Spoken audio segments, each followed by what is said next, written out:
In 2024, researchers followed 678 people through their normal, everyday lives. They logged nearly 2,000 moments where someone saw something wrong and had the chance to say something. Most people didn't. Not because the moment was huge, because something in them, right at the second it counted, decided it wasn't worth the risk.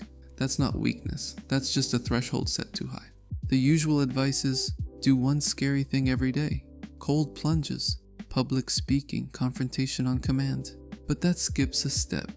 You don't build courage by jumping to the biggest version of it. Psychologists who study this, Cynthia Pury's research on courage is a good example, point out something simple. Courage isn't measured against the world's danger scale, it's measured against yours. So when you go straight for the big scary thing, you're not training the muscle. You're just proving to yourself that courage feels like dread, and then you stop. Here's how shrinking actually shows up day to day. 4 small versions. 1. The micro ask.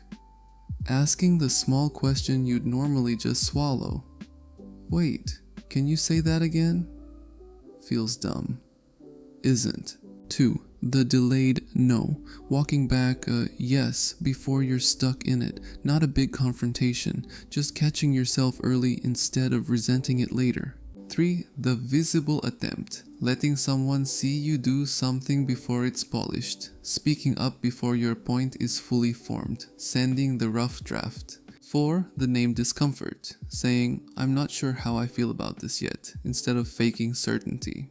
None of these look brave. That's the whole point. They're sized to fears no one else can see, which is exactly why they get skipped. Here's the problem once you spot which one is yours. You can feel that a fear is there, but you can't tell how big it actually is. The delayed. No person thinks speaking up will cost more than it will. The micro-ask person thinks their hesitation is way louder than it looks from the outside. That's the gap Daily Clarity Doors is built for. It gives you a clarity score so you can see the size of the decision instead of just feeling it in your chest. I'm bringing it up here because everything after this only makes sense once you've picked your category. So, pick one, then keep watching. Micro ask. Use it anywhere you'd normally nod and guess. Meetings, instructions, relationships. Just don't overdo it. Too many questions, and it stops looking curious and starts looking checked out. Delayed. No. Use it on commitments you agreed to too fast. Just catch it early. Wait too long and it's not a correction anymore, it's just flaking. Visible attempt. Use it wherever perfectionism is the actual thing stopping you. Works best around people who won't punish you for being unfinished.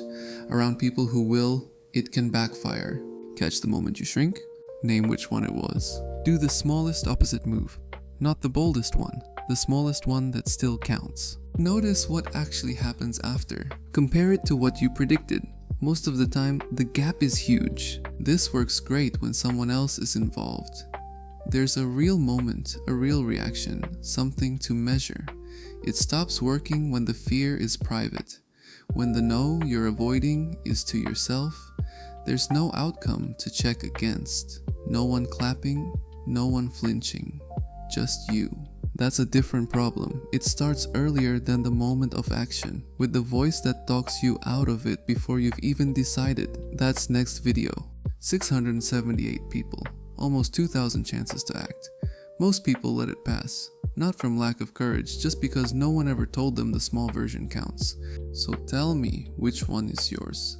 Micro ask, delayed no, visible attempt, or name discomfort. Drop it in the comments. I read all of them. Next time, how to stop the inner critic before it finishes its first sentence. See you there.